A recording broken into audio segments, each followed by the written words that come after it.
We're joined now by Purdue head coach Matt Painter and Purdue student-athletes Zach Edey and Braden Smith. We'll ask Coach Painter to open things up with a statement. Yeah, want to congratulate UConn on the win. I thought they had some separation there in the first half. At the end, I thought we had a couple plays where they made some tough shots. We had some shots at the rim, and it just kind of pushed that lead to 6 right there, and we needed a kind of a break to keep that even.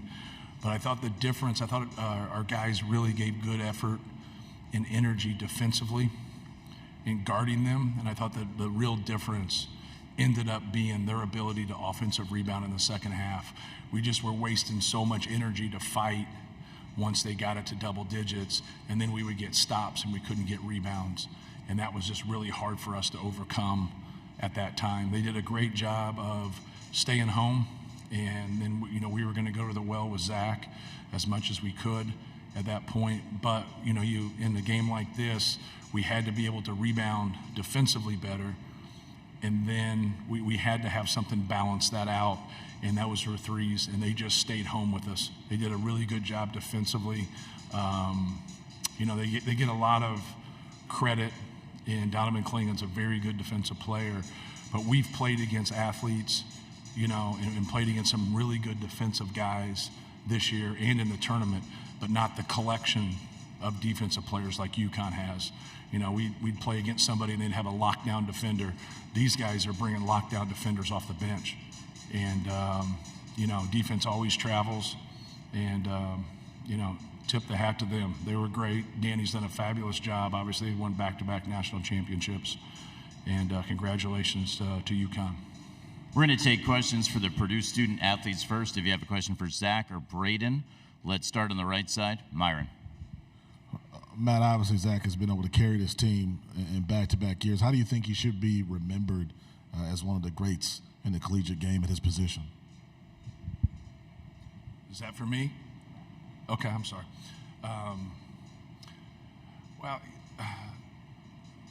When you look at a lot of things, I think the separator normally comes to how successful somebody was, right? And so it's hard for me to look at things, but when you look at his numbers against the greats, there's no question he's in the conversation, but he's also the winningest player at Purdue. And, we won our league back-to-back years by multiple games. First time that's happened in the Big Ten since I was in kindergarten. We got to the championship game after having a disappointing loss. He got to a Sweet 16. He went to 4 tournaments. So I think that's always what kind of separates. Everybody wants to have the argument about a GOAT, right? Who's the greatest and who's this? And that's the ultimate separator, because every person in that conversation is great. I think he was great in how he did it too. And so people have no idea the burden that you carry when you're as good as he is and you produce like he is, going into opposing arenas and the stuff you hear. But those guys, a lot of those old timers, they didn't have to hear it on social media. They didn't have, for young people that are successful, they have to go through a lot of stuff. And but in a way you kind of like it, because it toughens you up and it allows you to focus and it allows you to push through things. I just told him in the locker room, you're not going to go on in life and push past here and not deal with adversity. In the workforce, in relationships, everything. You're going to deal with adversity, and he was superior dealing with adversity. He was a guy that didn't get recruited, and then all of a sudden he started to get recruited, and then that picked up, and that got him on edge, and all the great ones stay on edge. And I think he's going to be a terrific NBA player, and we're really proud of him. Questions only for the Purdue student-athletes. We'll do questions with Coach Painter in a few moments. On the right. Chris Hagan, Fox 59, Indianapolis. Braden, it was a nice bounce-back game for you. You hit the team's only three-pointer. You guys only tried 7 on the night, which is unusual. What were they doing specifically to make it so difficult to get looks? Yeah, they just did a really good job guarding the 3, and we got in the paint plenty of times. We just didn't convert on a lot of them. So I thought we did our job pretty well. I mean, they also did their job pretty well guarding the 3, but we just got to convert on those in the paint. Next question's all the way in the back on the left side for Dana. Dana O'Neill with The Athletic. Zach, I know it's terribly difficult to ask you to put things in perspective right now, but you've spoken eloquently about your relationship with Coach Painter and what he's meant to you. As you sit here and kind of try to process all of this, can you put some context into what this whole experience has been for you? You're talking about like in relation to Coach Paint or just in general? I don't know. It's like you said. It's tough. It's tough to think about that right now. You know, Paint. Like I've always said, Paint's someone who kind of just gave me a chance. I've been trying for 4 years to pay him back for that. But he just came in. Like he believed in me when not a lot of people believed in me. And he gave me the ball. Not a lot of coaches did that. Not a lot of coaches trusted me in that role.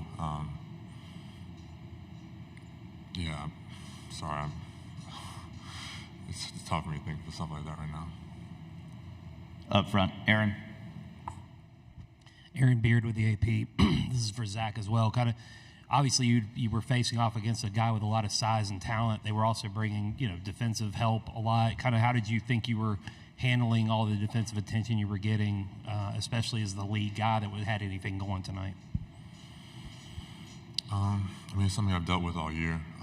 Teams kind of game plan around guarding the post a lot of times when they play us. They did a good job showing, kind of mixing up some defenses, playing some one-on-one. Klingon's a great player, but I just got to play better. This is one of those games where I can't go through stretches where I'm not effective, and I had a few of those stretches today, and that was the game. Third row on the left. Claire Hanna with TSN. This is for Zach. Zach, you clearly have had a huge impact on this program. When you reflect on where you've come in your journey, what do you hope your legacy is with the Purdue Boilermakers? I don't know. I don't think that's kind of for Purdue to decide. I'm not gonna tell my own legacy, but I think for me the big thing is you can say whatever you want about me. You can say however I play. You can say whatever, but you can never say that I didn't give it my 100% every single time I stepped on the floor, every single time I went in practice, and that's what I always hang my hat on. I came in, and I never didn't give it 100%.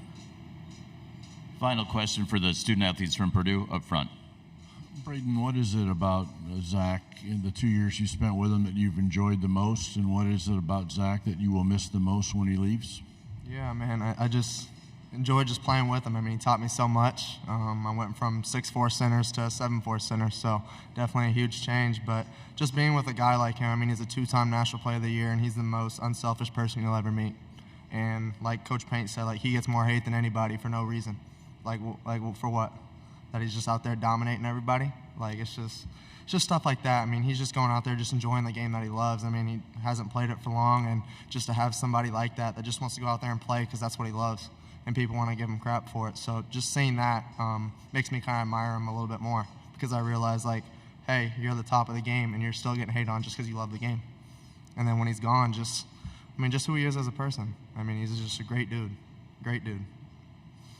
We want to congratulate Braden and Zach on a great season and the run to the title game. They're going to head back to the locker room now and join their teammates. The Purdue locker room should be open until about 9:21 p.m. Thanks, guys. If you have a question for Coach Painter, please raise your hand. We'll send a microphone stored in your direction. Let's start up front on the left. Michelle Gardner, Arizona Republic. Coach, can you talk about the three-point percentage? You guys came in one of the top teams in the country in that. You didn't even get off that many shots. So what were they doing to take that away? Yeah, they were just going to let us play one-on-one in the post. You see the 25 attempts that Zach had. And so, like, for us, we're just going to throw him the basketball and keep going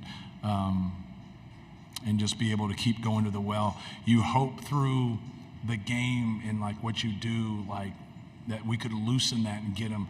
When you play in the NCAA tournament and you win 6 games, and they led for, I think, everything except 6 minutes now. I think it was like 4 minutes and 20 seconds or something. So just kind of think about that. You got to get them on their heels.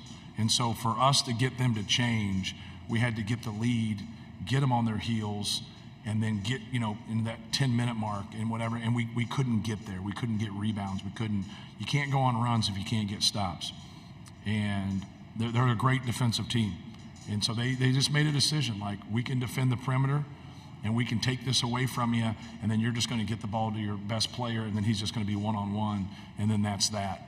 And they were going to live with that. So if we could have rebounded the basketball better, we could have got them to change and do that. But we weren't able to do that, and then they stayed in control of the game. So not everybody can do what they just did. You have to give credit to their defense and their coach and how they're wired.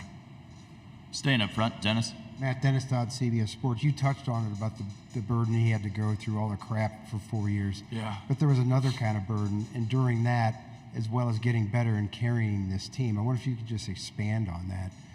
All of that he had to go through. Yeah. Well, it's also a backhanded compliment, right? The people like myself who average 4 points, no one really cares about you. Like, the fans don't pay attention to you. I always call it cartoon bad guy. You ever watch the cartoons and there's the bad guy that gets all the hate and everybody's coming at him. Like the best player in college basketball, the best player in your conference becomes cartoon bad guy. And so that's just, it's the way it is. But it's also a backhanded compliment. There's millions of basketball players out there that would love to carry that burden. Not everybody can do it. Very few get that. And, he's done it and he shows up. I'd always say when is he just going to have a bad game? Like, when is he just not going to show up? He always showed up. He always competed. He always played through physicality.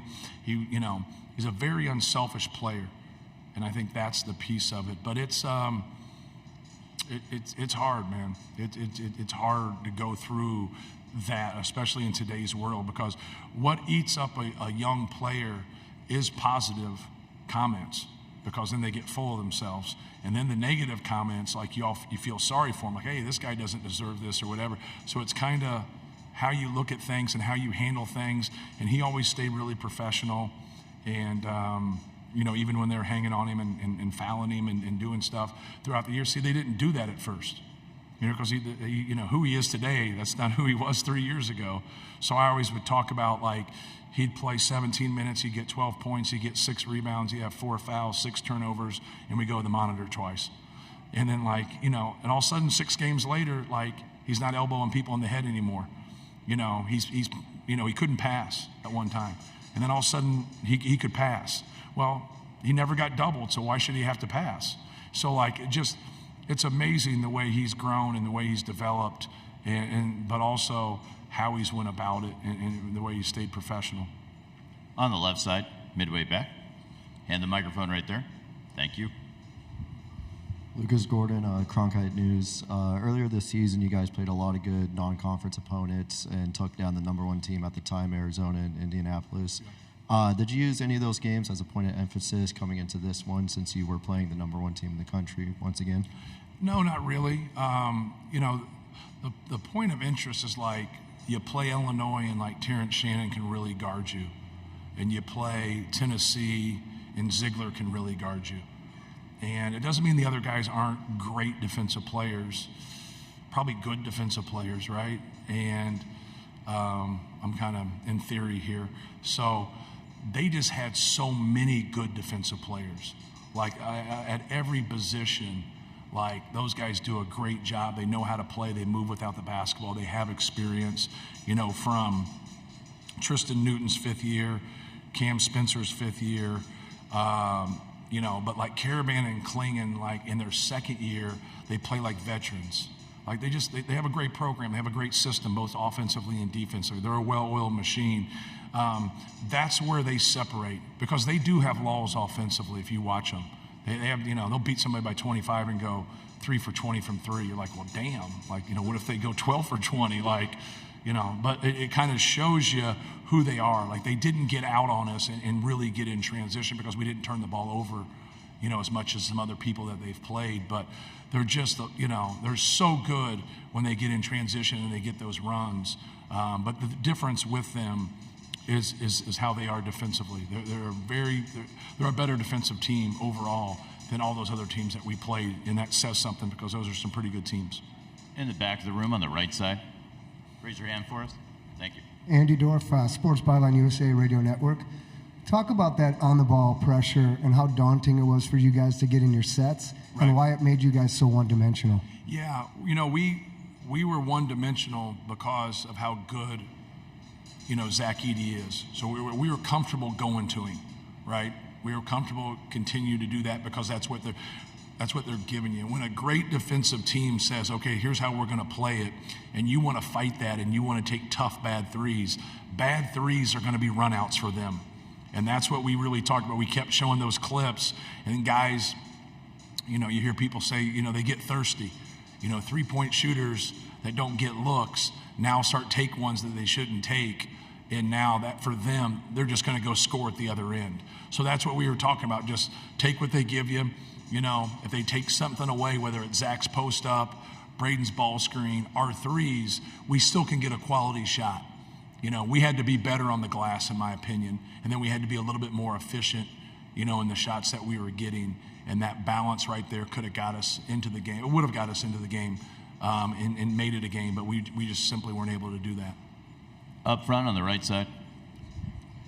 Greg Braggs, Boilers in the Stands. Matt, last year when you guys lost to Fairleigh Dickinson, you said you had to sit in it.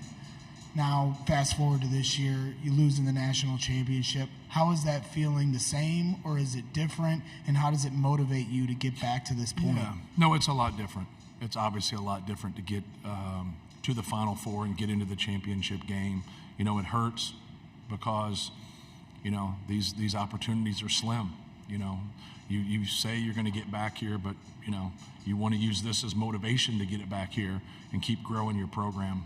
But no, it's a lot different than, you know, last year when you put yourself in a great position and you don't take advantage of it.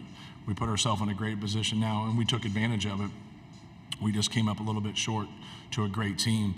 But I told our guys in the locker room, like, you know, when you have the most wins in school history, you're the first team to win back-to-back championships by multiple games since 1976, which was the last undefeated team in college basketball.